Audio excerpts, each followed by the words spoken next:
For someone who constantly insists he hates parties, I sure had exceptional talent at ending up near one. Don't blame me. Blame my night shift at the campus library. If they didn't close early for weekend student bonding, I wouldn't be trudging past the gym at midnight with my backpack sagging like my will to live. And that's when I heard it. A low groan, followed by another.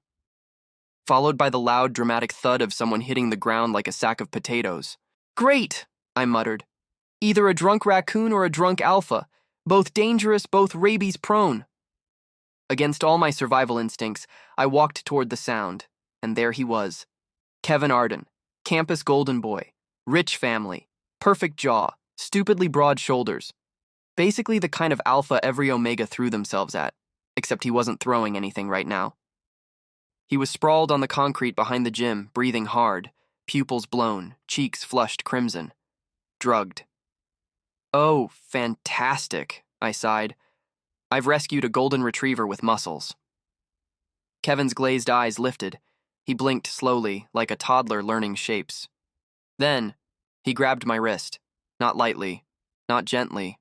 Nope. He latched on like I was some kind of emotional support animal. "Warm?" he whispered, voice hoarse. "Different." I stared at him. "Sir, I'm a person, not a heated blanket." His grip tightened, and that's when I smelled it. His pheromones spiking out of control. He wasn't just drugged, he was minutes away from an uncontrolled rut. "Oh, hell no," I gasped, kneeling next to him. "You are not going feral on school property. I do not have the emotional capacity for that tonight." His breathing grew uneven. "Charlie," he murmured. I froze. "How the hell do you know my name?" He didn't answer. Instead, he leaned forward, forehead bumping weakly against my stomach. "No, absolutely not. I didn't sign up for cuddling." Okay, sit up," I said, yanking him upright. "Look at me. Breathe. No rutting. Bad alpha. Control your hormones." He tried, failing spectacularly. So I did what I had to do. Regulated my scent. Just enough to stabilize him, not enough to trigger anything dangerous. My mother always said my scent signature was odd. Never sweet enough, never soft enough. Useful for this, though. Kevin inhaled shakily. His muscles relaxed. The red haze in his eyes dimmed. His forehead dropped onto my shoulder. "You're calm," he whispered. "Thanks," I said flatly. "I practice by surviving my family." He made a weak noise, half laugh, half groan. I dragged his heavy alpha body across the lawn until I reached the infirmary door and kicked it repeatedly with impressive annoyance.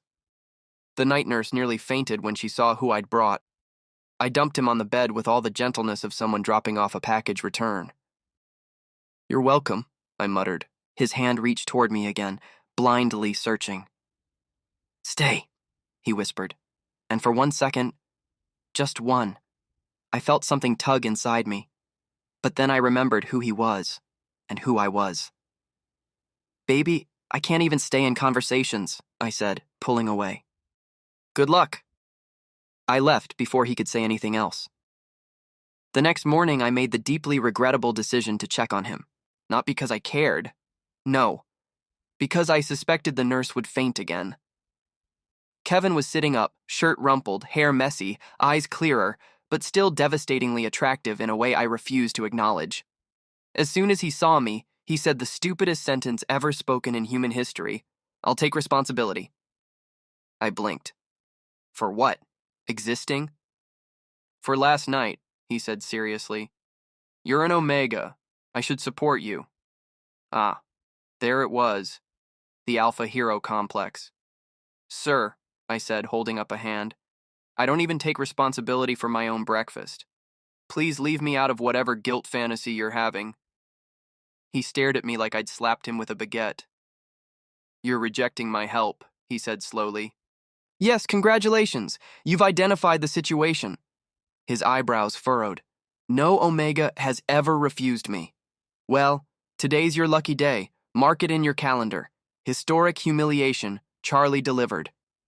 His expression went through 7 stages of emotional crisis. "But I want to take care of you." "Why?" I demanded. Because I happened to be there last night? Because I'm an Omega? Because you feel bad? His throat bobbed. No, because you smelled like... Let me stop you right there, I cut in. Any compliment starting with you smelled is an automatic fail. He actually smiled. Soft, dazed, and I hated that it was pretty. Then he leaned forward, eyes focused entirely on me. Charlie? He said gently. What? You really won't let me look after you? Correct. You really don't want anything from me? Correct. You really don't... I cut him off again. If you complete that sentence, I'm leaving the room. He laughed. A real, warm, amused laugh. Why did it sound illegal? Thank you, he whispered. For what? For not treating me like I'm untouchable. I rolled my eyes. You're welcome. Now stop staring. I can't, he said softly. You're interesting. Tragic taste. Truly. I left the room before he could spiral again. But even as I walked out, I could feel his gaze on my back like a warm hand, and I hated how a tiny part of me didn't hate that. Walking into my house always felt like walking into a reality TV show where I was the background extra nobody cared about. The moment I stepped inside, my mother barely glanced up. Oh, you're home, she said. Leo made omelets. Isn't he wonderful? Leo, my charming, beloved by everyone stepbrother, who everyone preferred over me. He spun around with a grin that was far too oily. There's my favorite person, he said, walking toward me with the swagger of someone who thought he was flirt material. I stepped aside. Favorite? You tried to eat my leftovers yesterday. That's affection, he said confidently. By the way, you should smile more, only for me. I picked up the nearest spoon and threw it at his head. Charlie, my mother snapped. What? I asked. He's been dropped on his head before. I'm just evening things out. Leo laughed because he never took anything seriously.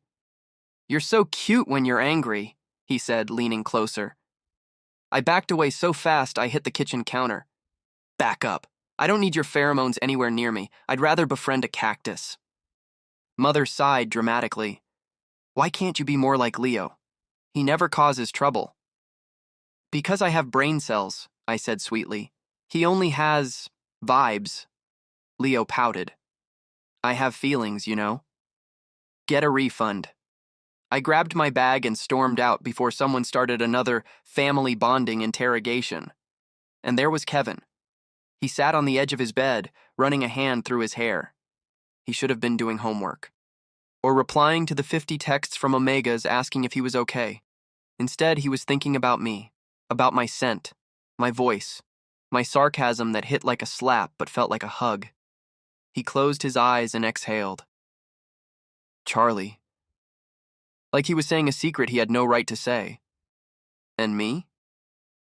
I was already regretting everything that had happened that night, because for the first time in my life, I had the strange, terrible suspicion that someone was actually thinking about me, and worse, I didn't hate it.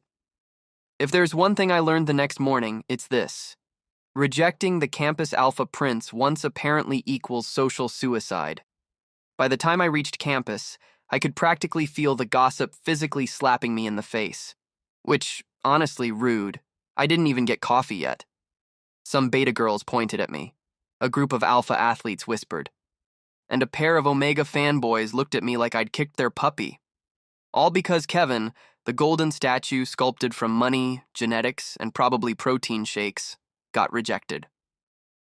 Meanwhile, I was just trying to survive my 8 a.m. class. But Kevin? Oh no. Apparently he was not okay. I overheard it as I passed the courtyard, his voice unmistakable, deep enough to cause internal damage. Kevin, annoyed and dramatic, snapped, He didn't reject me, he... escaped. I nearly tripped. Escaped? Sir, what am I, a convict? Did I flee the crime scene? Then one of his friends laughed, a very obnoxious laugh. One friend teased, Bro, the campus alpha prince got dumped before he even started dating. Another snorted, Big L of the century. A third added, Should we buy flowers for your broken heart? Broken heart? I literally helped him and told him not to give me money. How did we jump from that to heartbreak? Kevin, of course, responded like the unnecessarily dramatic alpha he was. Kevin, quiet but stubborn, muttered, "I'm gonna find him again." I froze on the walkway, and in that moment, I swear he sensed me. His head snapped in my direction like a wolf catching a scent. Cue me turning around so fast I almost dislocated my neck. Nope, not today. Charlie does not deal with clingy alphas before caffeine. I strutted away like a man on a mission, my mission being stay alive and avoid beautiful problems. By lunch, the rumors were loud enough to make me want to retire from life. A group of Omegas cornered me near the lockers. One Omega girl gasped, "Charlie, is it true?" I muttered, "If it's about my grades, no." She pressed, "No! I mean, did you actually reject Kevin? That Kevin? Hot, rich, captain of everything Kevin?" I sighed. I snapped, "I didn't reject him. I simply upgraded him to the ignore list." Shocked gasps. One beta clutched his chest like I'd delivered a fatal blow. One beta asked, "But why would you ignore someone like that?" I replied, "Because I'm allergic to chaos and muscles." More whispers, more awe, more confusion. I walked off dramatically, because if they were going to treat me like a legend, I might as well act like one. My phone buzzed. 3 times. Then 10. I already knew who it was before even looking. Leo, my stepbrother. Professional snake. Family's treasure. Everyone's favorite.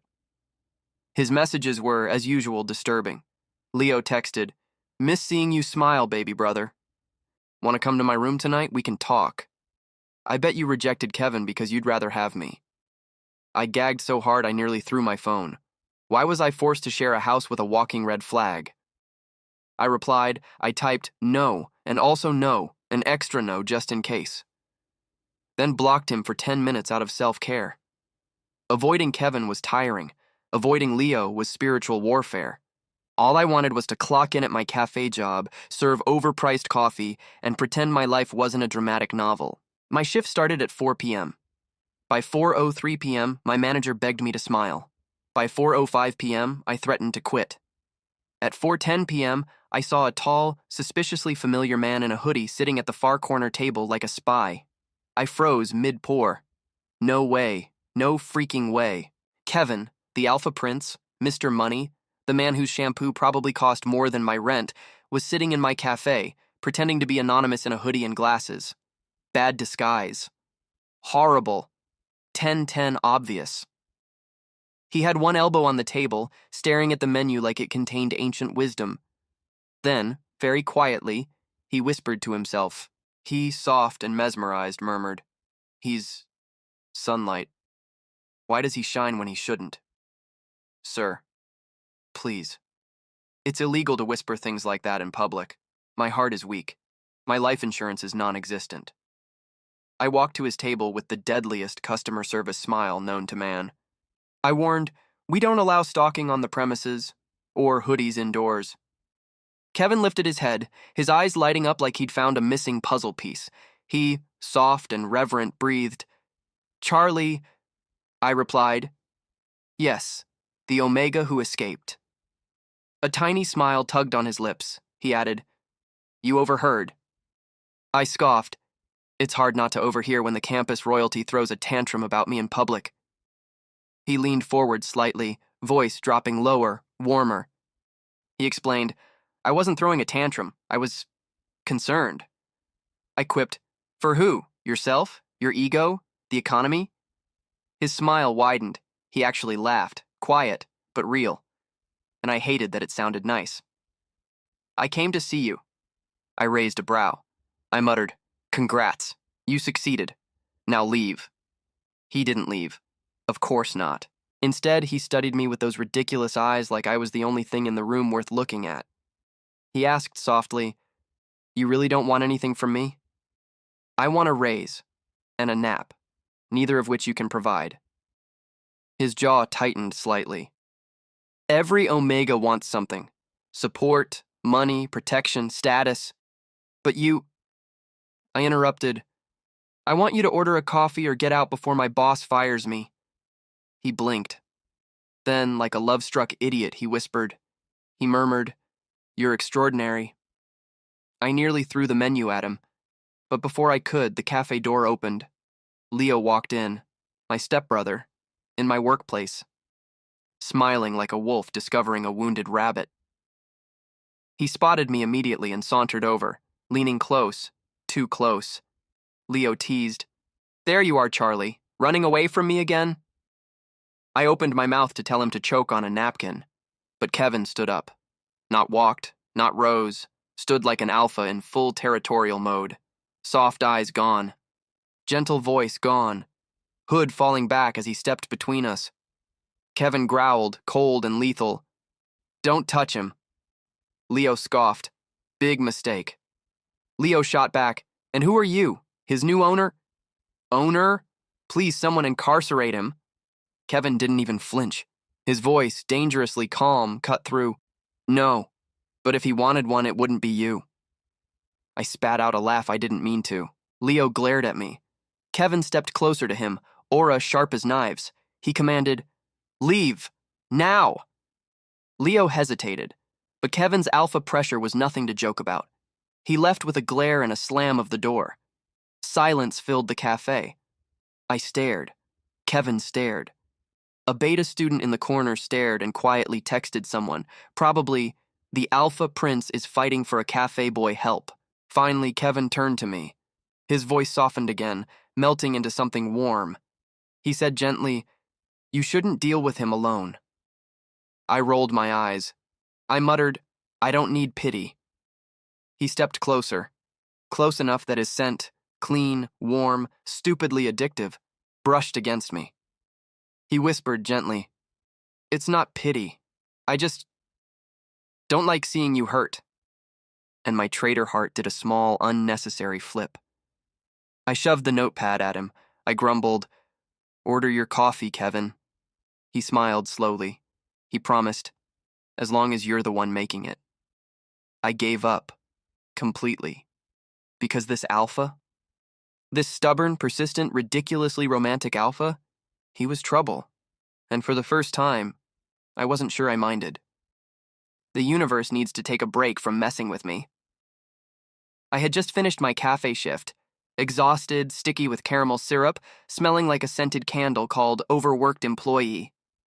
I just wanted to go home, shower, and ignore my entire family.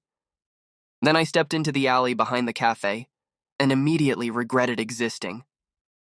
3 girls and 2 alphas, Kevin's admirers, his personal fan club, the Kevin is our king cult, stood there like they were auditioning for a villain squad.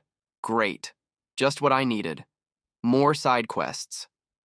One girl stepped forward, flipping her hair dramatically. She said, "You're Charlie, right?" I sighed. Unfortunately. They didn't appreciate the honesty. Another girl narrowed her eyes.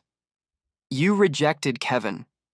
I said, "Bold of you to assume rejecting him wasn't my best life decision." A gasp. A dramatic hand over a chest. Someone whispered, "He's brave." Someone else whispered, "He's stupid." One of the alpha athletes stepped forward, cracking his knuckles like he thought he was scary. The alpha said, "Stay away from Kevin. You don't deserve to talk to him." I deadpanned, "Trust me, if I had a choice, I'd avoid every man taller than a fridge." They didn't like that either. The girl in front shoved my shoulder. Not hard, just annoyingly. Girl said, "You're embarrassing him." I said, "Sweetheart, Kevin embarrasses himself just fine by breathing too dramatically." Another shove. Another glare. Alpha boy growled, "You think you're special? You think a guy like Kevin actually wants someone like you?" I blinked. Oh, I get it now. This is jealousy. Cute. Didn't know the Kevin fan club had a gang division. The athlete grabbed my wrist. Bad decision. Very bad. Before he could blink, I twisted his arm, stepped in, and threw him flat onto the pavement. He wheezed like a deflated balloon. Everyone froze. I smiled sweetly. "Oops! My hand slipped." Another boy rushed at me. I sidestepped and kicked him in the knee. Down he went. 2 girls screamed. One guy cursed. Someone said, "Holy crap, he fights like a raccoon." Then, A familiar scent hit the alley. Warm, clean, alpha, dangerously soft. Oh no, Kevin. I didn't turn around. He was already there, silent, radiating alpha pressure like a furnace. He must have been about to step in, ready to fight for me. But then he stopped, because he saw the carnage. His admirers on the floor. Me standing there like a tiny, angry barista who just committed light assault. Kevin said softly in shock. Sunlight. What did you do? I shrugged. They slipped, repeatedly, onto my fists.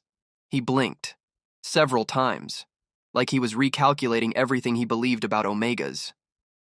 He finally walked forward, slow, controlled, but his scent, that warm vanilla smoke thing he does, hit the bullies like a tidal wave.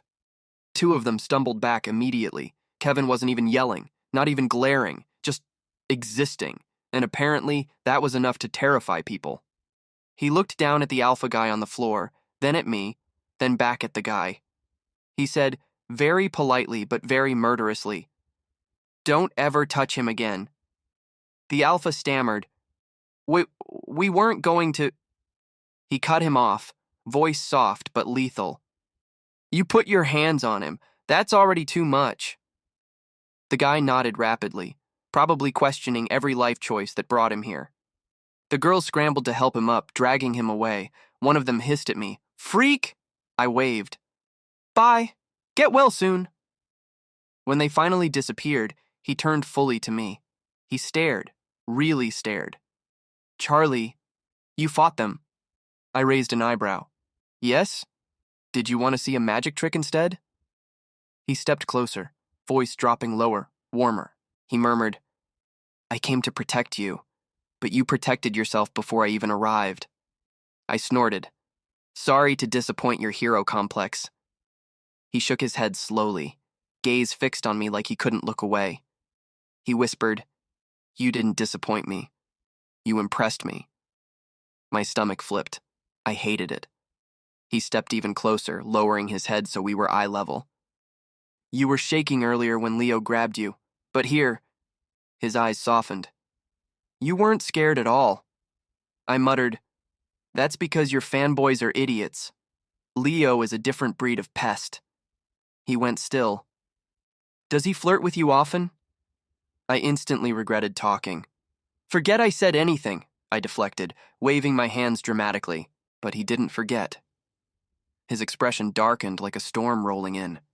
He growled, "Tell me what he did." "Absolutely not. You look like you're about to destroy a city block." His jaw clenched. "Charlie..." I cut him off. "Nope. We are not doing the angry alpha growl arc right now." He exhaled, long and slow, clearly fighting the urge to go hunt my stepbrother down and break his limbs. He said quietly, "I hate knowing he hurt you." I rolled my eyes. "I don't need an escort, or a guardian, or whatever weird alpha fantasy you're having." He paused. Then softly, "I don't want to protect you because you're weak, Charlie." His voice dipped lower, rawer. "I want to protect you because you're important." My heart did something stupid, so I immediately ruined the moment. "Well, stop wanting that. I bite." He actually smiled. He murmured, "Then I'll learn how to handle the bites." I almost threw a trash can at him. Then he followed. Of course he did, because my life is a comedy. He offered, "Let me drive you home." I snapped, "No. It's late." I grumbled, "So is my patience." He insisted, "I can't let you walk alone after that." "Can't or won't." He paused, and then softly, honestly, he whispered, "Won't." Ugh. Why was he like this? Why did he say things like that with such sincerity that I wanted to slap him and kiss him at the same time? I kept walking. He kept following. He said, "Charlie." I muttered, "Stop caring." He actually stopped walking. I could feel his confusion behind me like a physical weight. I turned around. His eyebrows were slightly furrowed, eyes warm but hurting. "Why would you say that?" Because I don't want your money. I don't want your care. I don't want your stupid alpha responsibility. He looked like I'd stabbed him. Is that all you think I feel? Responsibility? I crossed my arms. That's what you said the first night. I'll take responsibility. As if I needed your guilty conscience. He stepped closer, slow and deliberate. I'm not guilty. I'm worried. I said, don't be.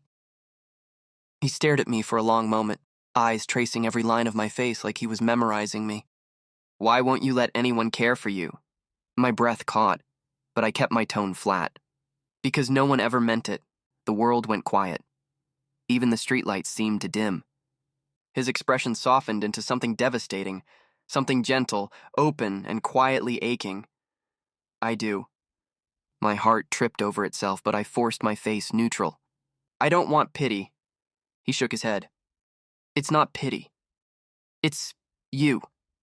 You make me want to protect something for the first time in my life. I swallowed. Hard. Well, stop wanting. He took a breath, stepped back just enough to give me space. Not pushing, not forcing, just waiting. Okay, but I'm still walking you home. I groaned. You're unbelievable. He smiled softly. Only for you. I won't leave you because I know you don't know how love felt. You don't even understand your own feelings. I hated how warm that made me feel. So I turned around and continued walking. Kevin 2 steps behind me, silent, steady, not touching, not crowding, not pitying, just there. And somehow, that made it harder to breathe knowing someone actually want me to feel what love is. There are 3 things in life I am absolutely certain of. 1, my stepbrother Leo is allergic to minding his own business. 2, my family should win awards for most heartless household. 3, Kevin, the campus golden alpha, has decided to wage psychological warfare on me. And by psychological warfare, I mean he is trying, very aggressively, to make me laugh. It starts in class the next day. I slide into my usual back corner seat, preparing for a lecture on economic theory and life choices that will never be economically viable for me. I'm halfway through pulling out my notebook when someone sits beside me. Not near me. Right next to me. I don't have to look to know who it is. His scent hits first, warm and clean like cedar wood after rain, subtle but stupidly comforting. Kevin murmurs, "Morning, Charlie." I respond with the most unenthusiastic humph the world has ever heard. He smiles. I can hear it in his voice when he says, "You're in a good mood today. You only sound half murderous." I mutter under my breath, "Stop breathing on me." He laughs softly, not offended at all, which is exactly the problem. Then he does it, the note, the first of many. I look down at my notebook and there it is, tucked under my pen. A folded square of pastel yellow paper with the corners rounded perfectly. I open it. You look good today, and also every day. Just thought you should know. My face goes warm before my brain can stop it. I close the note, open it again, then glare at it like it personally insulted me. Kevin leans closer, close enough that his breath grazes my ear, and whispers, "Did it work? Did you smile?" I deadpan, "No." Lies. I can feel the traitorous curl of my lips trying to form. He tilts his head. "Can I bribe you? A joke? A cupcake? My soul?" I hiss. "Pay attention to the lecture." "I am," he whispers. "I'm paying attention to you." I nearly choke on my own air. Everyone in class is staring at us, which, great, just what my already collapsing social reputation needs. I bury my face in my notebook. Kevin chuckles and whispers another stupid joke during the professor's explanation of supply and demand. "If sarcasm were a commodity, you'd be a billionaire, Charlie." I whisper harshly, "Shut up before I sell you as a commodity." He laughs harder. And the worst part? I smile into my notebook where no one can see. If day 1 of Kevin's operation Make Charlie Laugh was bad, day 2 is worse, because today he brings lunch, not 1 lunch. 2. He sets a neatly packed bento box in front of me and says, "I didn't know what you liked, so I guessed based on your vibe." My vibe? I raise an eyebrow. What vibe? The I pretend I don't like cute and delicious things, but secretly do vibe. I blink. You think I'm cute? He meets my eyes without hesitation. Yes. And just like that, my brain short circuits. I try to shove the bento back at him, but he pushes it gently toward me. Eat before I get worried. You're always worried, I mumble. His eyes soften. I worry because you won't let anyone else do it. I shove rice into my mouth so I don't have to answer that. So we eat together. Every day after that. Every day he drops a new compliment like they're accidental, but they are absolutely strategic. One day I sneeze. Kevin looks at me like the sneeze was a holy event. That was adorable. I almost throw my water bottle at him. Another day he watches me write and says, "Your handwriting is so neat. It matches your face." I freeze mid-sentence. What does that even mean? It means everything about you is pretty. I choke. Again. This man is hazardous to my health. Then, the real attack. He leans over during lunch, resting his chin on his hand, watching me with warm eyes. You know, he says, your sarcasm is my favorite spice. I stop chewing. Did you just call me seasoning? Premium seasoning, he corrects. The kind you hide so no one else can steal. I throw a napkin at his face. He catches it and laughs like I gave him a gift. He isn't done. Not even close. Because one afternoon when I accidentally smile, at something truly dumb he said, he gasps dramatically. You smiled. Charlie, you smiled. This is historic. My ears burn. It was a muscle twitch. Don't get excited. He leans closer, grins slow and warm. If you laugh again, I'm proposing. My soul leaves my body. I smack his arm with my notebook. He laughs anyway. Of course, the universe gets bored when things go too well. It happens one night after our late study session. I'm packing up my notes when a drunk student stumbles out of a frat house nearby. He's swaying, glassy-eyed, and his scent is all over the place. He walks straight toward me, fantastic. I step back, trying to avoid him, but he lurches in my direction again, and before I can even think of elbowing him in the nose, Kevin is suddenly there. Not walking, not running, materializing. 1 second, I'm alone. The next, I'm engulfed in the warmth of Kevin's arm pulling me behind him. His whole body goes tense, shoulders squared, voice low and sharp as a blade. Back off, Kevin says. The drunk guy blinks, confused, then mutters something unintelligible and wanders away. Kevin doesn't move until the guy is out of sight. Then he turns to me, eyes wide with worry. Are you okay? I smack his arm with my notebook again, lightly. If you treat me like a damsel, I will beat you with this notebook. He smiles, relieved, gentle, too warm for an alpha who should absolutely not care about me this much. You can beat me however you want, he says softly. Just don't walk away. My heart does the stupid thing again, the thumping, flipping, melting thing. I look away fast. Why are you like this, I mutter. Why do you say things like that? He steps closer. Not too close. Just enough that I can feel his calmness settle over me like a blanket. Because it's true, he says. And because I like seeing you flustered. I freeze. I'm not flustered. You're blushing. I'm overheating from embarrassment. He smiles, eyes soft. Then I'll cool you down. Just stay next to me. I look at him. Really look at him. The alpha everyone loves. The alpha who could have anyone. The alpha who has decided, for some ridiculous reason, that I am the only one he wants to sit beside, laugh with, protect. Kevin breathes out gently. You don't have to let me in, he says quietly. But I'm here, as long as you want me. I look away, trying to hide the traitorous warmth in my chest. We'll see, I mumble. But when we walk back to the dorms, I don't move away from his side, not even once. I've had a lot of bad days. The kind where your coffee tastes like burnt despair, your boss thinks flexible schedule means be my emotional support staff, and your family pretends you're a ghost unless they need something. But today? Today looked me dead in the eye and said, "Sweetie, you haven't seen anything yet." I was taking out garbage bags behind the cafe, muttering to myself like a well-adjusted adult. I swear if one more customer asks for extra hot soy almond foam oat matcha with a shot of oxygen, I'm... Then I smelled him. Pine something cologne and entitlement. Leo. Of course. He stepped out from behind the dumpster like he was starring in a low-budget villain reveal. "Charlie," he said in that honeyed way he used when he wanted something. "You've been ignoring my messages." "I ignore everyone's messages," I deadpanned. "Don't take it personally. Or do. I don't care." Leo walked closer, smiling like he owned the air I breathed. "You should come home. Father's talking about removing you from the family registry. I can convince him otherwise." "Wow," I said. "Bribery, emotional manipulation, and fake concern. A triple combo.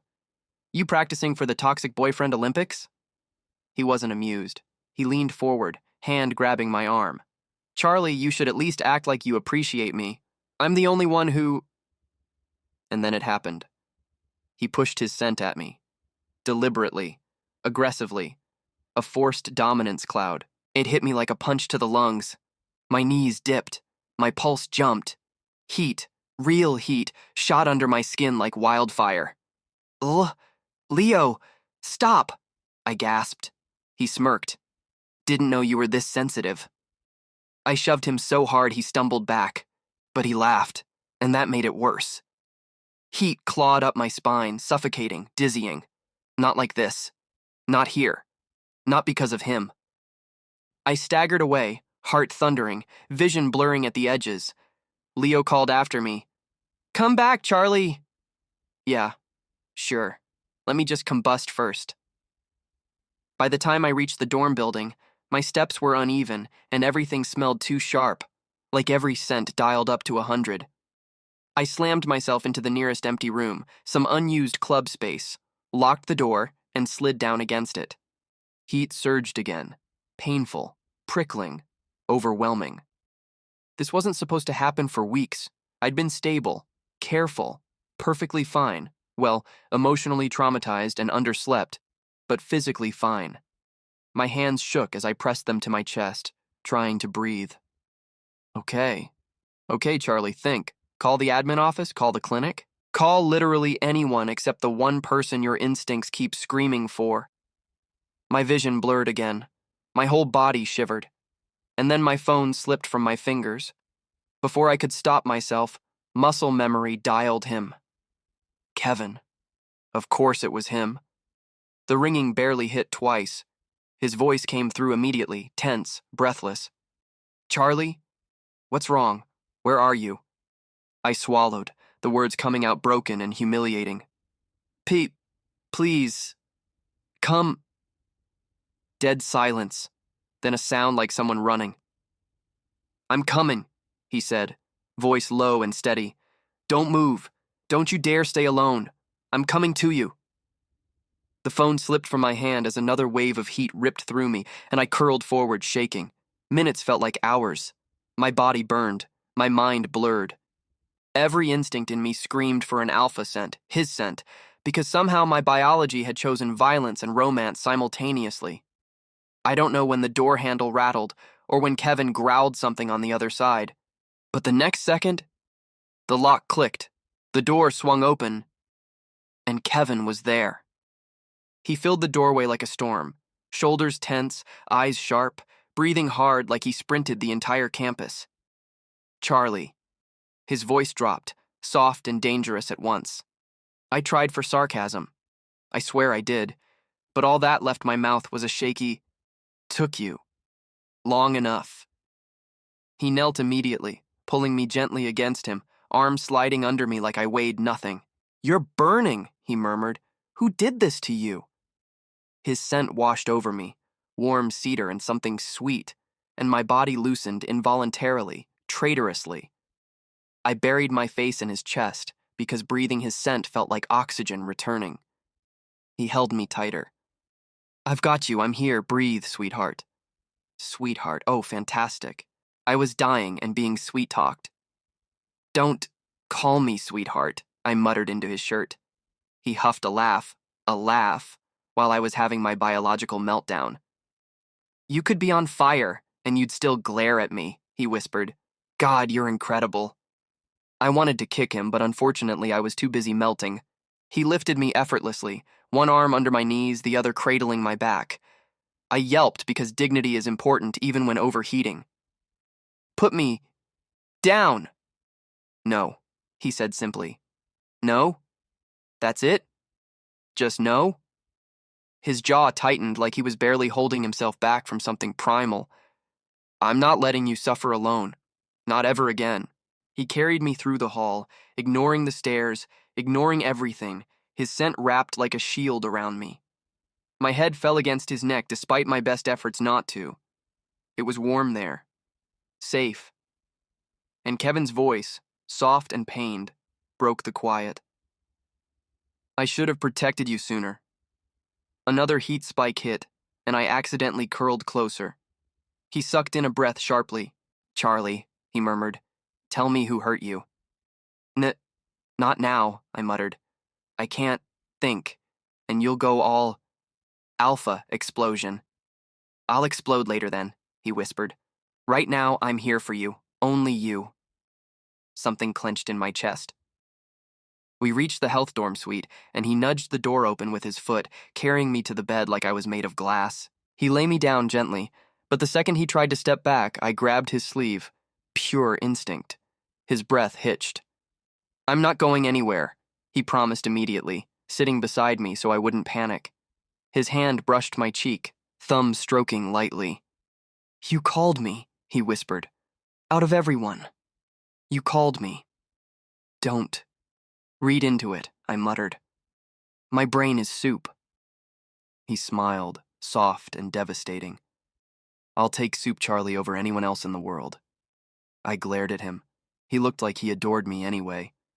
Then he leaned closer, forehead touching mine, his scent easing the worst of the heat, grounding me. Rest, he murmured. I'm right here, sweetheart. You say that again? I mumbled weakly. And I'll bite you. His voice deepened, warm and teasing. If you bite me, Charlie, I might fall in love on the spot. My heart flipped so violently I nearly ascended. Kevin exhaled shakily and wrapped me carefully in his arms. And for the first time in a long time, I wasn't cold. I wasn't alone. I wasn't unwanted. I was held, taken care of, even if I refused to admit how much that meant. Especially to him.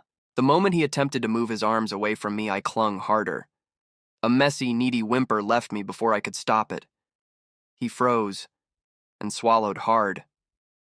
All right, he whispered. I won't go anywhere. The pheromones in the room thickened until every breath felt like swallowing liquid heat. But Kevin didn't push dominance. He released just enough scent to cradle me, to soothe the sharp edges, to cool the fire without drowning me in it. That's what made it worse. He was being gentle. Too gentle. And my traitor of a body loved every second. He sat on the edge of the bed, his hand smoothing damp hair off my forehead, his thumb brushing my cheek in slow, grounding strokes. The world steadied a little. Not much. But enough for me to see him clearly through the haze. Flushed cheeks, worry-hard jaw, pupils blown with instinct he was desperately fighting. Why was he fighting? Why was he holding back so hard? I reached up and touched his face. Not gracefully, mind you. More like my hand floated up without permission and cupped his cheek. His breath caught. Charlie, he murmured. Why does your scent... My voice trembled. Make it worse and better at the same time? Because it did. His scent soothed me, but it also made my heat flare painfully sweet, desperate, needy. My thumb brushed his jaw before my brain could intervene, and he closed his eyes, sucking in air like he was drowning on dry land. Careful, he whispered. I'm trying very hard to behave. I noticed. I leaned closer despite everything. Annoyingly well, actually. His eyes snapped open. I don't know who moved first. Maybe we both did. Our lips almost touched. Almost. But Kevin inhaled sharply and pressed his forehead to mine instead, trembling. Charlie, not like this. My heat pulsed hard enough to knock the breath out of me. My knees wobbled, body bowing into his by instinct, pulling him with me. He followed, bracing his arms on either side of my head, caging me gently against the bed. His weight hovered over me, not crushing, not trapping, just there. Warm and steady and infuriatingly comforting. I wanted him closer. I arched up slightly, breath hot against his throat. He groaned, quiet, pained, devastating. My voice came out slurred with heat and sarcasm, a lethal combo. You're holding back. You act like you want me. His eyes darkened instantly. Wanting you isn't the problem, sweetheart. His voice was gravel and heat. Wanting you the right way is. Oh, that line should have been illegal. Heat slammed through me again, sharper. I grabbed his shirt and gasped into his collarbone. His scent wrapped around us like warm smoke, thick and steady. And Kevin held me together with nothing but his breath, his hands, and terrifyingly gentle restraint. I clung to him like gravity itself had chosen his body as the center of the universe. Every shaky inhale filled my head with his scent. Every gentle exhale whispered safety against my skin. He stroked down my back slowly, grounding every trembling part of me. When his lips brushed my temple, my whole body jolted. Not a kiss, just a touch. A maddening, soft, perfect touch. But then he kissed my jaw. Soft, careful, butterfly-light. My breath hitched. He kissed a spot beneath my ear. My hips arched on instinct. Kevin? I gasped. Don't stop! His breath trembled against my throat. I'll only go as far as you want, he whispered. And right now, your body is begging. But I want your mind begging too. I made a sound that might have been a curse, or a plea, or a threat. Unclear. Kevin lifted my face gently between his hands, forcing my hazy eyes to meet his. Look at me, he whispered. I did. Barely. Blearily. Heat-hazed and undone. His thumb brushed my cheekbone, tender and worshipful. I've wanted you since the night you saved me. My breath stuttered. You're not like the others. You never were. My heart twisted painfully. I don't want your body because you're in heat. His forehead pressed to mine, breath mixing with mine. I want you, Charlie. All of you. The sarcasm, the stubbornness, the sweetness you pretend you don't have. Something inside me broke, softly. Not shattered, just unlocked. I leaned up and kissed him. Soft at first, then desperate. He froze for one heartbeat. One. And then he kissed me back, slowly, deepening it, one hand on my waist, the other cradling the back of my head. Warm, intense, terrifyingly gentle. We pulled back breathless, foreheads touching, chests rising unevenly. Stay with me until morning, I whispered, voice cracking. Please. He didn't even hesitate. He lay beside me, wrapping me against his chest with an arm firm enough to anchor the world. His lips brushed the top of my hair. I'm not going anywhere, he whispered into me, into my pulse, into every burning part of my skin. You're mine to protect now. Heat finally eased, dulled, softened into something warm instead of scorching. I fell asleep in his arms. His scent wrapped around me like a promise, and everything changed. The morning on campus was suspiciously peaceful, which obviously meant something chaotic was going to happen. Because that's just how my life works. We'd barely stepped onto the main walkway when Kevin reached out and laced his fingers with mine. Boldly. Blatantly. Like he owned the entire oxygen supply of the campus and was generously sharing some with me. I stared down at our intertwined hands. Are you holding my hand? I asked, deadpan. Kevin didn't even blink. I'm not just holding it, he said softly, tightening his grip.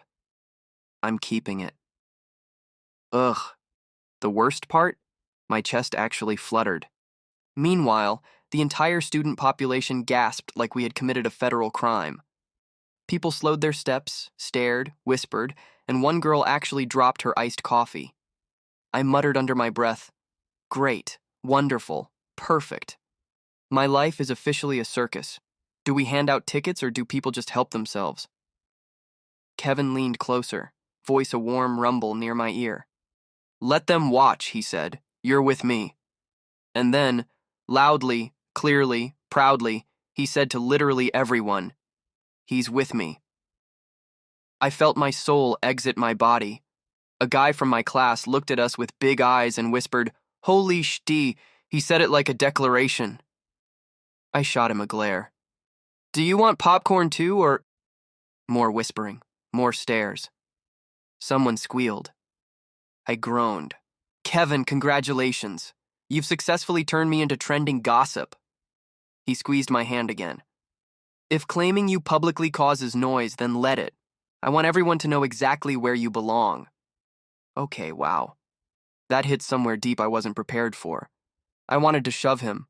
I wanted to kiss him. I settled for glaring at him like he had emotionally inconvenienced me. "Next time, warn me before creating a social earthquake," I muttered.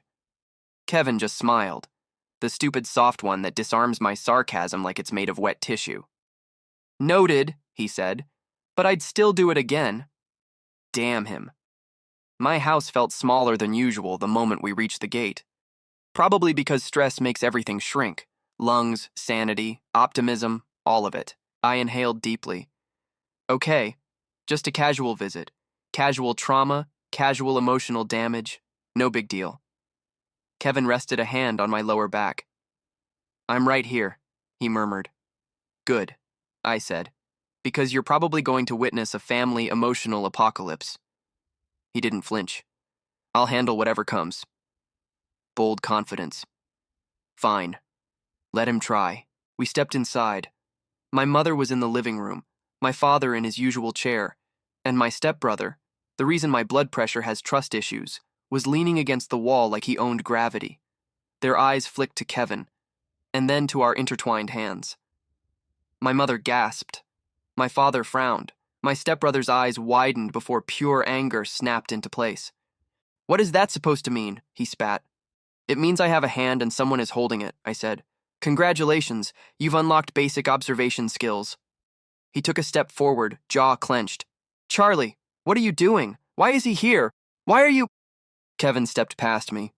The entire room shifted like someone had changed the atmosphere settings. Kevin's voice was calm, but it carried a weight that made every wall seem to straighten. "He's here because he deserves respect," he said. "Something this house has failed to give him." My father scoffed. "This is a family matter." "So why am I treated like discounted furniture?" I asked sweetly. My stepbrother glared at me, then at Kevin. "Stay out of this. You don't get to interfere."